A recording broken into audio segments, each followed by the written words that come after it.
Hey folks, welcome to week 8 of the high school football season. We're getting ready for the Friday Frenzy. Matt Lovelace alongside Noah Newman. And a matchup for our game of the week this week, I don't think we've been so excited for. We've been looking at it on the calendar for a long time. For weeks now. Hoping that it came to this. 3-0 in the OCA Blue Division. Marola Forsyth, Central A&M. Thank you for both of your helmets because that just helps the webisode. What do you think of this game? Old school helmets too. Yes, very old school. I think if you live in and or around Macon County, it is the game of the year, in my opinion. Marola Forsyth, Central A&M.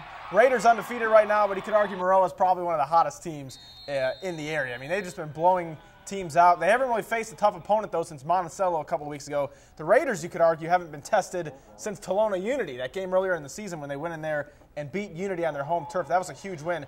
So it's a hard game to pick. There's so much emotion in this game. High school kids, you never know how they're gonna do out there. You don't know if they had bad days or what, or what's going on in their head. But it's such a hard game to pick. It's going to be a really fun game. Two really good teams to watch. And I got to talk to both coaches yesterday, and defensively, Marola Forsyth poses more problems for Central A&M than they've faced in the past. But talking to Mark Ramsey in Moequa there, he said he noticed his team struggled the first couple of games of the year, but that Unity game really kind of turned the corner for them, and they became an elite team in this conference. I think they have a lot of momentum. Obviously, 7 games in a row, and you win that. That gives you a lot of momentum. But like you said, this is a tough game to pick. Now, one thing I did talk to Marola Forsyth coach Josh Joseph.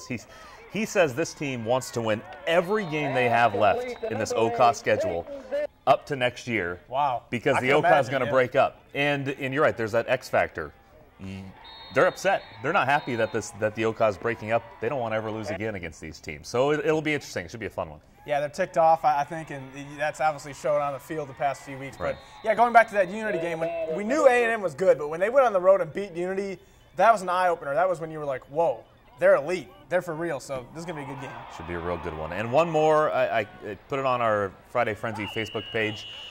Game of the week 1B. I don't even want to call it 2.0 because that doesn't do it justice. I don't know if they're both 1A. Glenwood SHG, a huge CSA game. Yeah, if this station was based in Sangamon County, there's a good chance that we'd go into that game. Absolutely. That's going to be a great game. We'll have extended highlights of that one. Another game that's tough to pick. 2 teams that could contend for a state title this year. SHG has to win it to win the conference. If SHG loses, we have a 3-way tie between Glenwood, Rochester, and SHG. Yeah, Rochester has Lincoln. You would think if you had to pick that game, Rochester would be favored there. But we could really complicate things tonight, or SHG could prove themselves the top team in the CS8. Should be a fun night on the Frenzy. We have at least 14 games, a bunch of other scores. Watch us tonight at 10.